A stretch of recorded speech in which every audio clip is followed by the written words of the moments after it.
মাশাআল্লাহ, আপনার ইন্টারনেটে ফেসবুক ইদানিং দেখেছেন আমাদের আজকের মাহফিলের আলোচক প্রিয় ভাই আবু তাহা মোহাম্মদ আদনান হাফিজাহুল্লাহ ওয়া বারাকাল্লাহু ফি একটি বিয়ের অনুষ্ঠানে নিজে গিয়েছেন, দেখেছেন না? একটি বিয়ের অনুষ্ঠানে নিজে গিয়ে তাদেরকে বাধা দিয়েছেন। আলহামদুলিল্লাহ, তার বাধাই তো বন্ধ হয়েছে। সিদ্ধান্ত নিতে হবে।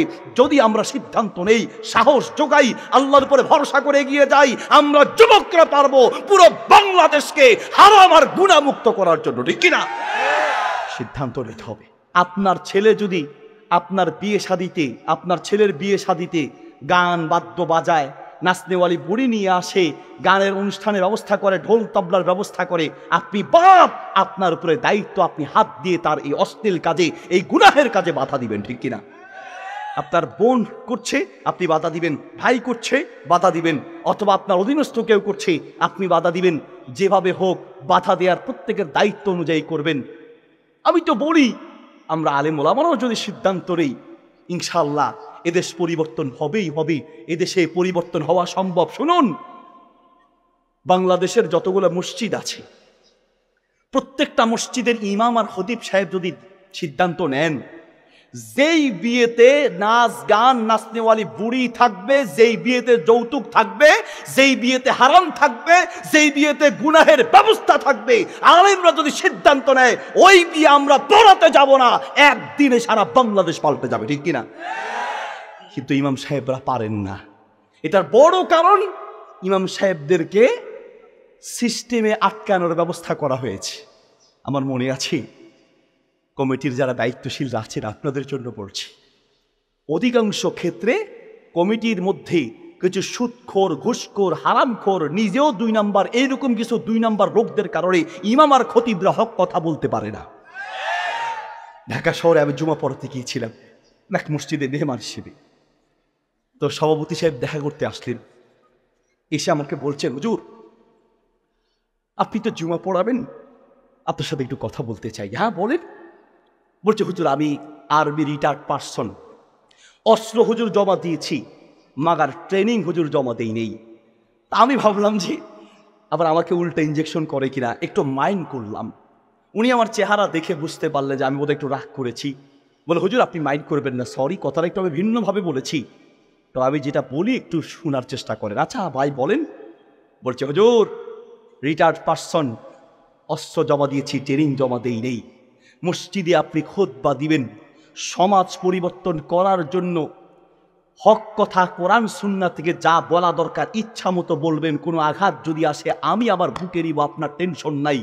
আমি সেই সভাপতিকে বুকে জড়িয়ে ধরে বললাম, আপনার মতো সভাপতি, সেক্রেটারি, কেশিয়ার যদি বাংলার প্রত্যেকটা মসজিদে জন্ম নিত, তাহলে সারা বাংলাদেশ একদিনে পাল্টে যেত, একদিনে পাল্টে যেত। উল্টো আমরা আমাদের ইমাম আর খতিব সাহেবদেরকে মসজিদে নিয়োগ দিয়ে ইঞ্জেকশন দেয়, ইঞ্জেকশন, হুজুর বাইলে বাইলে ওয়াজ কেমনে ভাইলে ভাইলে ধর।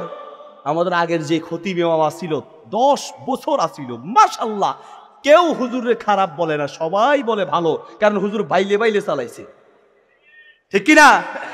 শুনুন, কোন ইমাম আর খতিব মসজিদে নিয়োগ হওয়ার পরে যদি এলাকায় পরিবর্তন না আসে, এলাকায় মাহফিল হওয়ার পরে যদি এলাকায় পরিবর্তন না আসে, 10 বছর ইমামতি করে, 10 বছর আগে এলাকার যে অবস্থা, 10 বছর পরেও সেই অবস্থা। 10 বছর আগেও সুদ খেত, 10 বছর পরেও সুদ খায়, 10 বছর আগে ঘুষ খেত, 10 বছর পরেও ঘুষ খায়, 10 বছর আগে বিদআত করত, 10 বছর পরেও করে। যদি কোনো ইমাম খতিব নিয়োগ হওয়ার পরে এলাকায় পরিবর্তন না আসে, ওই ইমাম আর খতিব ব্যর্থ ইমাম, ব্যর্থ খতিব, ঠিক কিনা? মাহফিল হওয়ার পরে যদি এলাকায় পরিবর্তন না আসে, তাহলে এই মাহফিলও ব্যর্থ মাহফিল। আমাদের মাহফিলের সফলতা কি? আমাদের মাহফিলের সফলতা মানুষ আর মানুষ, মাশাআল্লাহ, ঠিক না?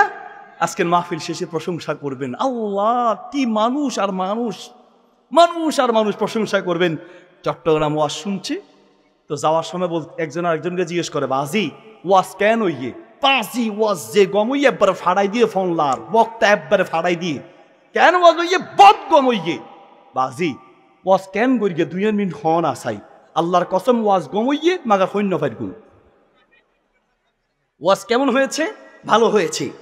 তো কি ওয়াজ করছে 2 মিনিট বলো? না তা জানি না, কিন্তু ওয়াজ সুন্দর হয়েছে। কেমনে? সুর আর সুর, মাশাআল্লাহ। যে গরম বক্তার যে স্পিড, এই হলো আমাদের মাহফিলের প্রশংসা। ভাই আমার, পরিবর্তন আসতে হবে, নিজেকে চেঞ্জ করতে হবে। আল্লাহর কসম, ওয়াল্লাহ তাল্লাহ বিল্লাহ, ভাই একদম কলিজার কথা বলছি। কাফা বিল মাউতি ওয়াইজান, এত ওয়াজ লাগে না ভাই, এত ঘন্টার পর ঘন্টা বক্তব্য লাগে না ভাই। বহু যুবক আর তরুণকে পেয়েছে আলহামদুলিল্লাহ হুজুর, মাত্র 5 মিনিটের একটা বক্তব্য শুনে নিজেকে চেঞ্জ করেছি। আরে ঘন্টার পর ঘন্টা বক্তব্য লাগে না তোরে ভাই। মানুষকে আল্লাহ হেদায়েত দিতে চাইলে 5 মিনিটের বক্তব্য তার জীবন পাল্টায় দিতে পারে, ঠিক কিনা? ঘন্টার পর ঘন্টা লাগে না। আমি তো মাঝে মাঝে বলি, যুবক ভাই, নিজেকে পাল্টাতে চাও? তুমি চাও গুনাহ থেকে নিজেকে বাঁচাতে? তুমি চাও? মনে রেখো, যদি নিজেকে আসলেই পাল্টাতে চাও তাহলে মাঝে মাঝে কবরস্থানে যেও।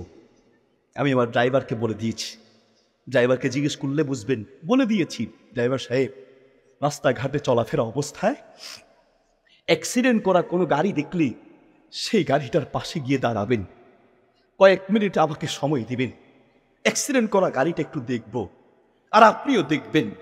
অ্যাক্সিডেন্ট করা গাড়িটার দিকে তাকায়া নিজের মনটাকে বুঝাই, অ্যাক্সিডেন্ট করেছে লোকটা শরীর থেকে মাথা আলাদা হয়েছে, অ্যাক্সিডেন্ট করেছে লোকটা শরীর থেকে হাত আলাদা হয়েছে, অ্যাক্সিডেন্ট করেছে লোকটার মাথার মগজ টাচ করে ফেটে গিয়েছে, অ্যাক্সিডেন্ট করে যে লোকটার শরীরটা ক্ষত বিক্ষত হয়েছে। কুমিল্লায় দেখেছি অ্যাক্সিডেন্ট করার পরে একটা লোকের পায়ের গোস্ত কেটে কেটে তাকে বের করা হচ্ছে। ও ভাই, সেই লোকটা তুমিও হতে পারতে, আমিও হতে পারতাম, ঠিক কিনা? ওয়াল্লাহ, আল্লাহর কসম করে বলছি, প্রায় দিন প্রাইভেটখানার সামনে যখন বসি, সামনের সিটে প্রায় সময় ডক্টর আব্দুল্লাহ জাহাঙ্গীর রহমতুল্লাহ আলাইহির কথা মনে পড়ে, ডক্টর আব্দুল্লাহ জাহাঙ্গীর রহিমাহুল্লাহর কথা মনে পড়ে। এদেশের ইসলামী সঙ্গীত সম্রাট আইনুদ্দিন আল আজাদ রহিমাহুল্লাহর কথা মনে ওঠে। তারাও তো আবার আপনার মতো বক্তা ছিলেন, আমাদের মতো এরকম মঞ্চে কথা বলেছেন, একসাথে কথা বলেছি, দেখেছি। আল্লাহু আকবার। মাহফিলে গিয়েছেন, মাহফিল থেকে ফেরার পথে বাড়িতে আসবেন, কিন্তু এমন বাড়িতে গিয়েছেন যে বাড়ি থেকে ফিরে আসার আর সুযোগ নাই, ঠিক কিনা? উত্তরবঙ্গে মাহফিল করেছি, মাহফিল করে আমি ফেরে পর্যন্ত আসতে পেরেছি। মাহফিলের কমিটির লোকেরা ফোন দিলেন, হুজুর আপনার আগে যে বক্তা ওয়াজ করেছিলেন তিনি রাস্তায় অ্যাক্সিডেন্ট করে দুনিয়ার থেকে বিদায় হয়ে গিয়েছেন, সেই লোকটা আমিও হতে পারি, আপনিও হতে পারেন, ঠিক কিনা? হসপিটালে ক্যান্সারের যন্ত্রণায় বছরের পর বছর যেই লোকটা হসপিটালের বিছানায় ছটপট করছে, সেই লোকটা আপনিও হতে পারতেন, আমিও হতে পারতাম। হাত পা ভেঙে ঠিক যেই মুহূর্তে আপনি এখানে ওয়াজ শুনছেন, ঠিক এই মুহূর্তে বহু মানুষ অ্যাক্সিডেন্ট করে তার লাশটা রাস্তার পাশে পড়ে আছে। আপনি আমি ঠিক যেই মুহূর্তে এখানে সুস্থ শরীরে আলহামদুলিল্লাহ, আরে ভাই রে, কি দিয়ে যে আল্লাহর শুকরিয়া আপনি আদায় করবেন, শুধুমাত্র একটা নিয়ামতের জন্য কিয়ামত পর্যন্ত সেজদা দিলেও একটা নিয়ামতের শুকরিয়া আদায় শেষ হবে না, ঠিক কিনা? একটা নিয়ামতের শুকরিয়া আদায় শেষ হবে না। সমকামিতা পৃথিবীতে আল্লাহর গজব নামায়। নাম্বার 2 নাম্বার, জিনা ব্যভিচার পৃথিবীতে আল্লাহর গজব নামায়। নাম্বার 3 নাম্বার, পৃথিবীতে আল্লাহর গজব নামায় গান, বাদ্যযন্ত্র সহকারে যে গান আছে, এই গান পৃথিবীতে আল্লাহর গজব নামায়। নবী সাল্লাল্লাহু আলাইহি সাল্লাম বলেছেন, তাকুনু ফি হাযিহিল উম্মতি খসফুন, মাসখুন ওয়া কসফুন। পৃথিবীতে 3 ধরনের গজব নাজিল হবে। 1 খসফুন, ভূমিকম্প নামবে। 2 মাসখুন, মানুষের চেহারার আকৃতি পরিবর্তন হয়ে যাবে। 3 কসফুন, আল্লাহর পক্ষ থেকে নিত্য নতুন রোগ সৃষ্টি হবে, আসমানি বিভিন্ন ধরনের নিত্য নতুন গজব নাজিল হবে। ইদা জাহারাতিল কায়নাতু ওয়াল মাযিব, সমাজের রন্ধ্রে রন্ধ্রে যখন গান, বাদ্য আর নায়িকার সংখ্যা বাড়বে, আল্লাহর গজব সমাজে তত বাড়বে, ঠিক কিনা? এবার আসুন, ঠিক তো যত জোরে বলেছি, যত জোরে ঠিক বলেছি, এত জোরে সিদ্ধান্ত যদি নেই যে আমরা আমাদের বিয়েতে নাচ গান বাদ্য যন্ত্রের ব্যবস্থা রাখবো, আল্লাহর কসম, যুবকরা সিদ্ধান্ত নিলে একদিনে সারা বাংলাদেশ পাল্টে যাবে, ঠিক কিনা? সিদ্ধান্ত আপনাকে নিতে হবে, সিদ্ধান্ত আমাকে নিতে হবে, সিদ্ধান্ত প্রত্যেকটা মুসলমানকে নিতে হবে। ভাই আমার, নবী সাল্লাল্লাহু আলাইহি সাল্লাম বলেছেন, হাদিস সহিহ মুসলিমে আছে, হাদিস মিশকাতে আছে, হাদিস আত-তারগিব ওয়াত-তারহিব কিতাবে আছে, হাদিস মুসনাদ আহমদে আছে। আল্লাহর নবী বলেছেন, মান রাআ মিনকুম মুনকারান ফালইয়ুগাইয়িরহু বিয়াদিহি। যার তৌফিক আছে, তৌফিক যদি থাকে, কোনো গুনাহ, কোনো পাপের কাজ, কোনো অন্যায় দেখলে হাত দিয়ে বাধা দিতে হবে, হাত দিয়ে বন্ধ করে দিতে হবে। আপনার ছেলে হারাম কিছু করছে, আপনার ছেলে হারাম কিছু দেখছে, আপনার ছেলে কোনো গুনাহের কাজ করছে, আপনার অধীনস্থ আছে, ওকে হাত দিয়ে বাধা দিতে হবে, বন্ধ করে দিতে হবে ওই সমস্ত অশ্লীল কিছু, ঠিক কিনা? হাত দিয়ে পারেন নাই, তৌফিক নাই, বিলিসানিহি ফাইল্লাম ইয়াস্তাতি ফাবিলিসানি, হাত দিয়ে পারবেন না তো মুখ দিয়ে বাধা দিবেন, মুখ দিয়ে পারবেন না তাহলে সেই ক্ষেত্রে অন্তরে ঘৃণা করবেন।